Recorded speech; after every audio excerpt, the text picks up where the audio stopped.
Yazar Stephen King'in ilk romanlarından biri olan The Long Walk'un 2025'e kadar beyaz perdeye aktarılmamış olmasına inanmak zor. Squid Game gibi proletaryanın finansal çaresizliğini konu alan bir dizinin Netflix'in gerçek hayattan bir versiyonunu yaratacak kadar büyük bir başarı elde edebildiği bir çağda, Francis Lawrence'ın kazananına hayal edilemez bir zenginlik ödülü veren ulusal bir yürüyüş yarışmasını konu alan filminin zamanlaması neredeyse fazla mükemmel görünüyor. Strange Darling'in yazar-yönetmen J.T. Mölner tarafından Lawrence için uyarlanan uzun yürüyüş, büyük bir maddi kazanç uğruna neredeyse kesin ölüm tehlikesiyle karşı karşıya kalarak Amerika'nın kalbinde ilerleyen çeşitli genç adamların hayatlarını canlı bir şekilde ele alıyor. Ancak King'in kaynak materyalinin bazı unsurlarında yapılan güncellemeler, bazılarındaysa yazıldığı döneme sadık kalınarak bazen ana karakterlerin motivasyonlarını bulanıklaştırıyor. Cooper Hoffman, David Johnson, Tut Nuyot ve Ben Wang gibi isimlerin yetenekli performansları hikayenin yolundaki bu engellerin çoğunu kolayca aşıyor. Francis Lawrence,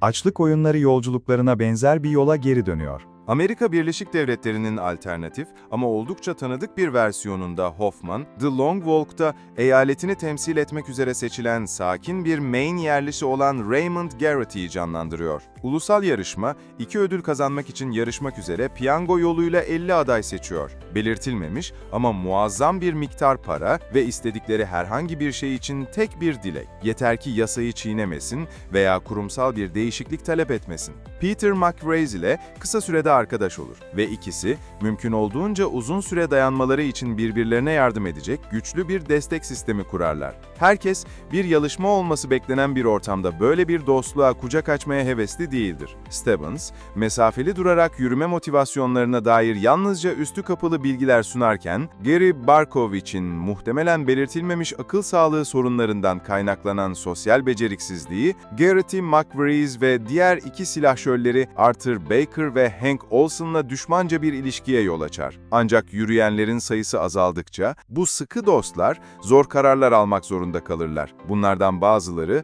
kazanmakla kaybetmek arasındaki farkı belirler ve kaçınılmaz olarak insan hayatına mal olur. Lawrence, kan sıçraması söz konusu olmadığı sürece konuyu hassas bir şekilde ele alıyor. Nesil olarak kaçınmaya yatkın olduğum bir kelimeyi kullanma riskine rağmen, Francis Lawrence benim için her zaman orta bir yönetmen olmuştur. Açlık oyunları filmleri ne kadar sağlam olsa da, özellikle Konstantin ve Ben Efsaneyim'deki öykülere yaklaşımı, yüzeysellikle son derece kışkırtıcı arasında gidip geliyor. Burada da benzer hatalar yapıyor.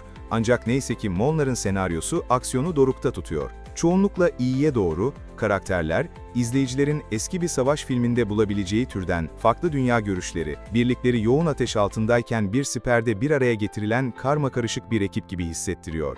Bu seçim, oyuncu kadrosuna ve filme büyüleyici bir eski tarz hava katıyor ve bu hava, gösterişli bir gösterinin olmamasıyla daha da güçleniyor. Bununla birlikte bu karikatürlerin bazıları, filmin sakin havasına uymayan bir şekilde, biraz daha gösterişli bir şekilde sergileniyor.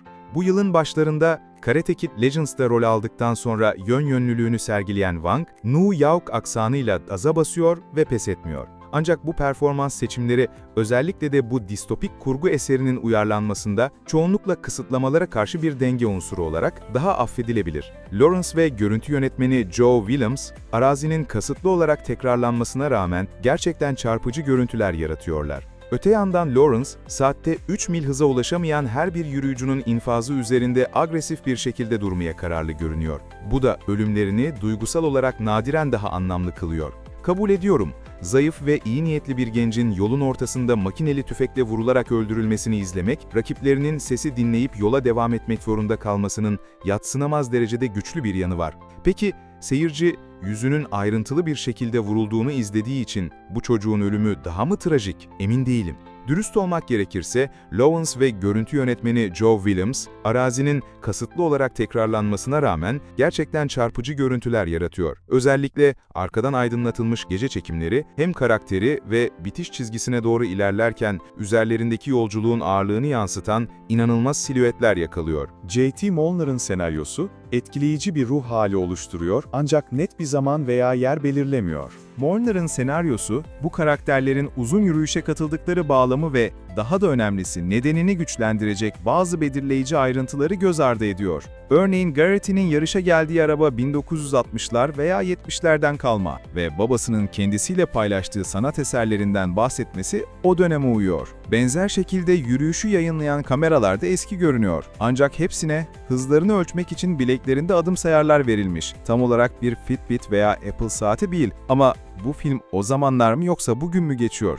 Bu can sıkıcı soruların bazılarının konuyla alakası bir yana, bu genç adamlar nasıl bir kültürel ortamda yetiştiler? Baskıcı bir hükümete karşı protestoların halk tarafından organize edilen, tabandan gelen ve canlanan bir eylem olduğu çalkantılı 60'lar mı? Yoksa şirketlerin hükümet mesajlarını desteklemede büyük ölçüde suç ortağı olduğu ve sosyal medya platformlarının işçi sınıfının öfkesini sulandırdığı bugün mü? Cooper Hoffman ve David Johnson, Walkers'ın öne çıkan isimleri. Belki de bu filmden bu cevapları vermesini veya tüm bu karmaşıklıkları özetlemesini beklemek biraz fazla. Neyse ki Hoffman ve Johnson'ın başrolündeki performanslar o kadar iyi ki, olmayan şeyleri çoğunlukla görmezden gelebiliyorsunuz. Paul Thomas Anderson'ın Licorice Pizza filminde karizma bombası rolünü oynadıktan sonra, Hoffman hala bir oyuncu olarak kendini bulmaya çalışıyor. Bu yüzden karakter hem inandırıcı bir şekilde kişilik olarak şekillenmemiş hem de biraz belirsiz. Yine de harika bir oyuncu ve her yeni fırsat onun gelişimini izlemek istemenize neden oluyor. Ancak Johnson bu filmdeki neredeyse hiç kimsenin başaramadığı bir performans sergiliyor ve Alien Romulus'taki çıkış rolüyle günümüzün en umut veren genç oyuncularından biri olduğunu bir kez daha kanıtlıyor. McWears'e katlı incelik ve karmaşıklık filmin beklenmedik ruhunu, hatta kalbini oluşturan Hoffman'ın hemen yanında bile oluşturuyor. Birlikte